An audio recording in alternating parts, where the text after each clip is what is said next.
It is a scene straight out of a horror movie. A giant, land-dwelling crustacean climbs a tree in the dead of night, seizes a sleeping bird and breaks its wing.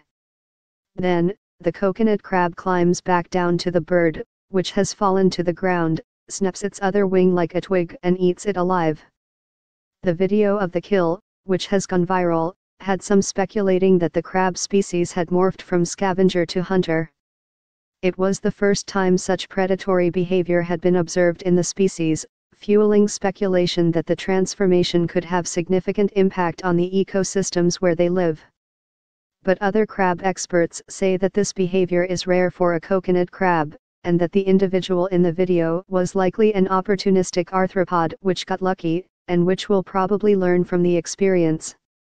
Coconut crabs, also known as robber crabs and by their scientific name Birgus latro, roam forests and climb trees in search of nuts and fruits like its favorite coconuts.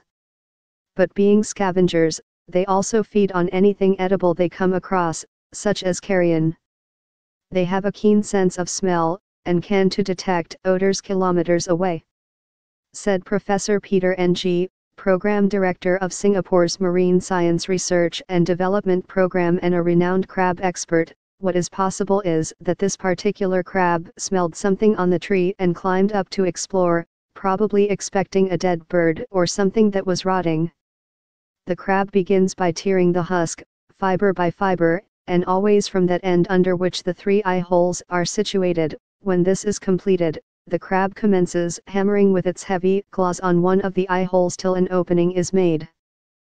Then turning round its body, by the aid of its posterior and narrow pair of pincers it extracts the white albuminous substance.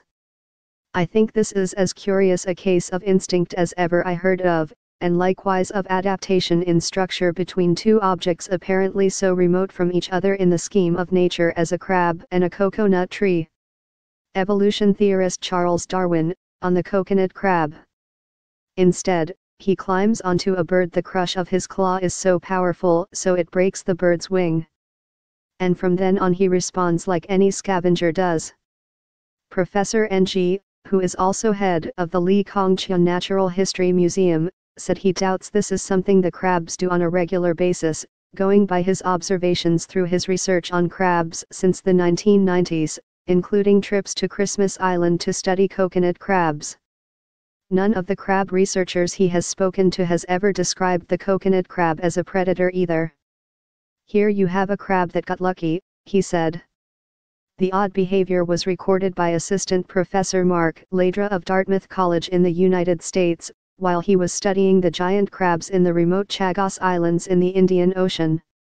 He wrote in scientific journal Frontiers in Ecology and the Environment that he had observed the coconut crab attack and kill an adult red-footed bobby, a common sea bird, in the middle of the night in March last year.